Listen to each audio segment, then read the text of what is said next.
el doctor Fernando Díaz Cantón y nos hacemos preguntas, ¿no? Sobre responsabilidades, si sí o si no, cuáles deben ser asumidas, cuáles deben ser requeridas. Porque en definitiva, cuando ocurre esto, los que no sabemos ni manejar ni de leyes, estamos en un estado de indefensión muy grande. No es solo en lo personal, digo en el colectivo, en la sociedad. Sí, en general se ignora que hay consecuencias o que puede haber consecuencias graves respecto de las posibles imprudencias. Hay penas, el Código Penal establece escalas que van de 2 a 5 años o de 3 a 6 años, dependiendo del grado de imprudencia en estos casos donde hay muertes por el manejo de automotor supuestamente imprudente. Acá hay que analizar esto. Para el ciudadano lo que hay que conocer es justamente que el Código Penal prevé penas graves para este tipo de actos y porque la ley, si bien se presume conocida por todos, esto no es así. O sea, uno digamos, es una sensación tan generalizada como no concreta, ¿no? Exacto, es un eslogan, pero en realidad no es así. La realidad no es así.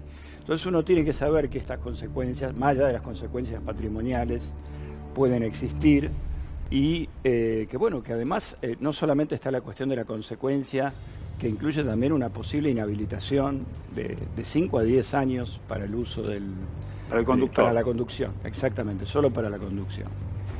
Y además un proceso tremendo, lleno de dolor para las víctimas, para el posible responsable, que suele ser largo. Es decir, la idea es que, por supuesto, desear que esto sea lo más breve posible. Pero en general, ¿qué tiempo lleva, doctor?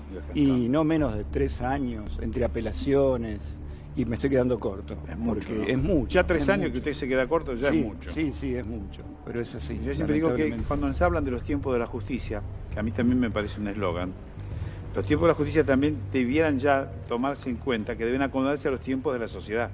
Sí, que no son paralelos. Exactamente. No tienen nada de paralelo. No, y por otra parte con casos que tienen exposición pública como esto, donde hay un reclamo que ya trasciende, digamos, lo que pueden ser las aulas de los tribunales y que la sociedad toda está reclamando por prontitud y por una respuesta, obviamente la justicia está haciendo unos esfuerzos sobrehumanos por abreviar sus tiempos, pero también hay que tener en cuenta, obviamente hablar de esos términos es una cosa tremenda, pero hay que tener en cuenta también que hay apelaciones, que hay recursos dentro del marco, que están dentro del marco también que da la ley, justamente para evitar el error judicial, que es la peor tragedia que podría llegar a suceder, ¿no? O sea, por eso existen esos mecanismos. Obviamente hay que tratar de que la respuesta llegue lo más rápido posible. Y aquí, luego de esta instrucción, pasa que a un juzgado de garantía. Claro, acá lo que se hace es una investigación preliminar que le hace un fiscal ante un juez de garantías al que se le hacen determinados planteos. Sobre todo ahora pienso lo que tiene que ver con si subsiste o no la aprehensión de La aprehensión es algo diferente de la detención. Exacto. Porque es como un grado, está en una cuestión de grado. Lo que nosotros llamamos, lo que no sabemos, demorado. Exactamente. Es casi similar. Sí. Casi si el demorado a lo mejor puede ser por averiguación de antecedentes, pero bueno, el aprehendido ya tiene otra un grado mayor y el juez lo que tiene que hacer es confirmar si lo mantiene detenido o no. Y después viene una investigación, lo que se llama la etapa de instrucción, donde se van a reunir todas las pruebas periciales, la pericia de accidentología vial, obviamente todo lo que tiene que ver con las periciales médicas, autopsias en el caso de los fallecidos, y luego vendrá, digamos, la declaración, o vendrá rápidamente la declaración del imputado. Digamos, fuera de la indagatoria, que es convocada por el fiscal, hoy, por ejemplo, a las 11 de la mañana, en un rato más, está convocado para una declaración indagatoria en el cual él, si quiere, usted corríjame, si quiere puede hablar, si no quiere no puede hablar. Exactamente. No hay nada, y hasta puede mentir. Sí, esa es una particularidad nuestra bastante polémica, que es común a Hispanoamérica, digamos, no en los Estados Unidos, donde uno una vez que decide declarar, tiene que declarar bajo digamos que juramento. esta es la diferencia entre lo romano y lo sajón, ¿no? Sí, podría ser así. Es decir, uno tiene derecho a guardar silencio, pero solo a eso. Una vez que decidió no guardarlo, tiene que hacerlo bajo juramento. En nuestro caso no. Incluso puede, hasta por razones estratégicas, reservarse la posibilidad de declarar más adelante cuando estén todos los elementos. Exactamente. Puede pedir eso. Sí. ¿Y eso puede inhibir su pasar de aprendido a detenido? Sí, Dependerá mucho de la evaluación que haga el juez de garantías acerca de las posibilidades que esta persona tenga de fugarse, ¿no? O sea, es una evaluación muy del caso concreto, si la persona se sometió a la justicia o hizo alguna especie de ademán como para fugarse. Pero en general alguien que no cometió estos deslices, digamos, ¿no? Claro, que no hizo claro. ademán de fugarse ni que se fugó, declara, mientras se va a seguir la causa, lo hace en libertad. Lo hace en libertad con algunas restricciones, prohibiciones de salidas del país, prohibiciones de ir a determinados lugares. ¿Prohibición de manejo? Bueno, hay una disposición que específicamente le autoriza al juez a suspender preventivamente, obviamente. Claro. Hasta que no haya una condena no puede haber una privación de la licencia, pero sí la suspensión de la posibilidad de... Y puede además conducir. reclamarle exámenes, por ejemplo, psicológicos. Desde ya. Yo Desde puedo ya, esto reclamar. es casi de manual. En este tipo de casos, los jueces, los fiscales ordenan un examen psíquico para ver en qué condiciones estaba la persona, que es como de rutina junto con la alcoholemia y la No, accidentología ya se vial. hicieron además. Me imagino que sí, Se porque hicieron. están trabajando bastante No, rápido. lo que ellos sí trascendió, y lo hicieron trascender además. Sí, es sí, oficial sí. que no presentaba grado de alcoholemia. Exactamente, eso dijeron. Así es. Ripeta. Sí, doctor, en estos casos, ¿existe la posibilidad del juicio por jurado? No, el juicio por jurados existe para los casos de delitos con pena cuyo máximo supera los 15 años en la provincia de Buenos Aires, ¿no? Acá, en este caso no, porque se denomina delito correccional para este tipo de delitos. Los delitos correccionales en la provincia son aquellos cuya pena no supera los 6 años. ¿Este es el fuero? Este es es decir, el fuero es la Fiscalía y el Juzgado de Garantías, pero no hay un fuero distinguido del fuero criminal. Lo que hay es, en la etapa de juicio, en vez de haber un tribunal de juicio compuesto por 3 jueces, es un tribunal, un juez, un órgano unipersonal el que juzga en este tipo de casos. En este tipo. Y no hay juicio por jurados para este tipo de hechos. Sí. Y tratándose de lo que parecería ser un accidente, ¿no? Porque como le decía Santo, el alcoholemia dio negativo, no excedía la velocidad. ¿Cómo juega eso a favor, en todos casos, del imputado en una situación como esta? Bueno, por supuesto que juega a favor. Lo que sucede es que esto no descarta todo el abanico de posibles inobservancias a reglas de cuidado, posibles imprudencias. Hay que verificar si se quedó dormido, por qué se quedó dormido en su caso, cómo era el ritmo que imponía la empresa a los choferes de carga de trabajo, para El ver si horario. el horario. Es decir, hay que investigar un montón de cosas que no involucran necesariamente. Uno pone siempre la mirada sobre el chofer. Pero bueno, a veces en este tipo de cuestiones, pensemos en el caso de la tragedia de Once, se suele también pensar en, bueno, a ver, pensemos en aquellas personas que tuvieron algún manejo sobre la forma de desempeñarse en el trabajo de esta persona. Ahí también llega la responsabilidad. Podría llegar la responsabilidad si, por ejemplo, un jefe, un gerente o un directivo de la empresa le impusiera una carga de trabajo. Por ejemplo, un horario. Exactamente, trabajar de noche, de día, con descansos, digamos, cortos, que a lo mejor pudieran llegar a haber provocado ese cabeceo, digamos, que suele Acá nos suceder. encontramos otra cosa, ¿no? Con alguien que el día anterior tuvo franco. Ajá, Tuvo franco, claro. no trabajó. claro, claro. Y claro. que el viaje no era excesivo en horas. Que Exactamente. la distancia exactamente. no significaba que iba a manejar 7 horas, 5 No. horas. No. No, tal cual, no, por eso hay que ver esas variantes, a ver qué es lo que indican, pero bueno, a veces también el hecho de ir por una ruta, como la ruta 2 o tantas rutas rectas que aburren, que son muchas veces tediosas para manejar, eso a veces pasa que una persona cabecea y un cabeceo Sí, es un puede ser segundo fatal, es el segundo fatal. Sí, Valentina. Recién marcaba, ¿no?, la importancia de que uno instintivamente va en el foco, en el conductor, y por ahí hay un montón de otros factores que pueden influir en lo que fue esta tragedia. Más allá de eso, ¿cómo puede probar la justicia si este hombre no tiene los índices de alcoholemia erróneos, estaba bien descansado? ¿Cómo se puede realmente confirmar que él tuvo un cabeceo o que fue un error humano? ¿O cómo se mide una distracción, por ejemplo, ante la justicia?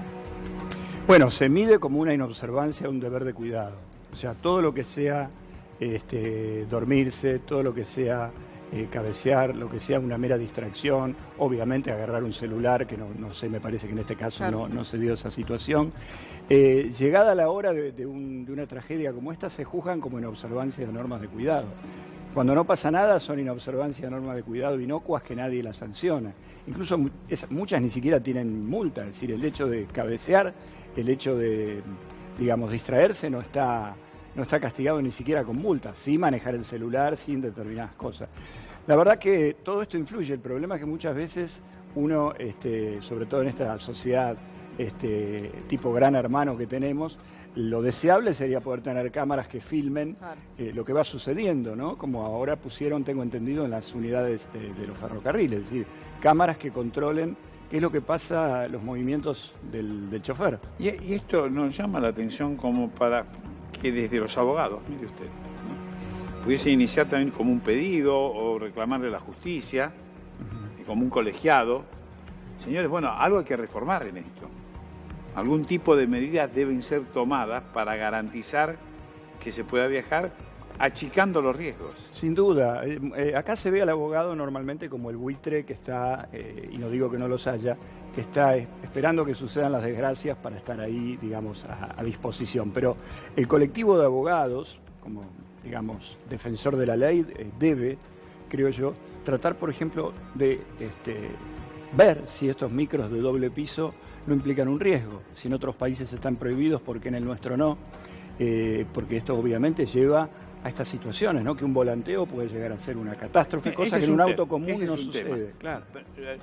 ¿Usted recuerda a quién haya presentado una demanda en este sentido? No, nunca. No recuerdo. Usted y yo somos de muy mala memoria, a lo mejor. Sí, o a lo mejor no tenemos tan mala memoria. Es que nunca nadie lo planteó. Yo creo que lo segundo. Ni siquiera en aquellos organismos que tienen la responsabilidad desde el Estado para el control. Yo creo más bien eso, lo segundo, sí, exactamente.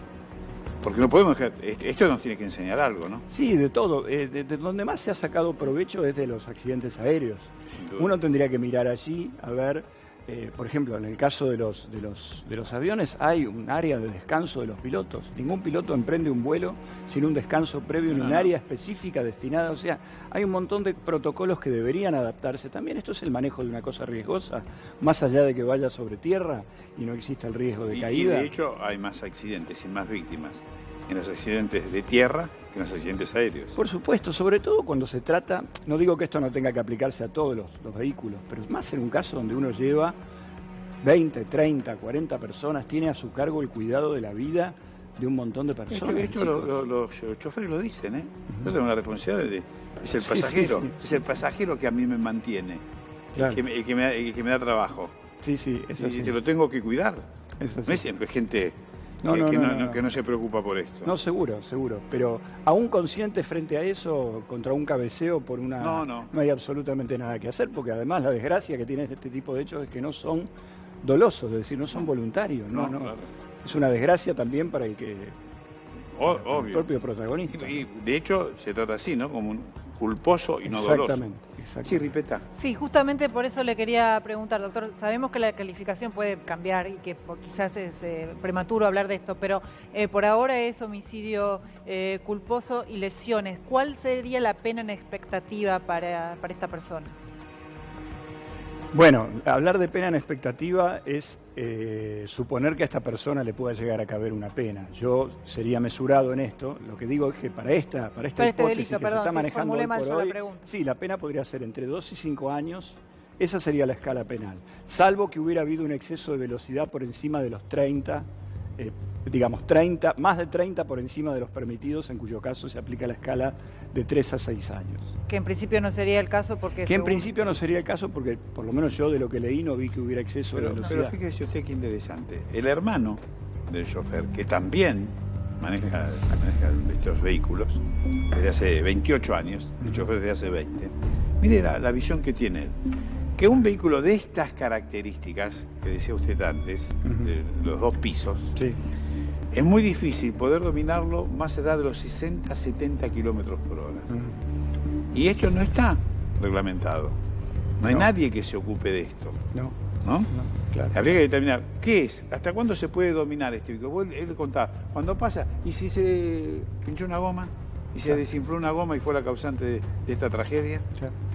Decía, la velocidad, sin haber pasado el límite, pasado el límite, que es un límite para todos los vehículos. Sí, Y este no tiene las mismas características que los demás vehículos. No, incluso un simple volantazo, por alguna razón, para esquivar una moto, para esquivar un perro, para lo que fuera, un simple volantazo para cosas cotidianas que ocurren en nuestras rutas. Otra cosa, los perros. Los perros son causantes de accidentes, provocan este tipo de volantazos y accidentes fatales. En una máquina de estas dimensiones, un volantazo es una cosa fatal, porque provoca toda una descompensación de las cargas dinámicas del vehículo. ¿Se puede corregir de inmediato? No se puede. Cualquier exceso mínimo que ocurre en esto que se llama el volantazo, claro, puede provocar esta catástrofe. Exactamente. Doctor, muchas gracias. Muchas gracias, Santo. Un placer, gracias como a usted, siempre. A usted, nos ha ayudado.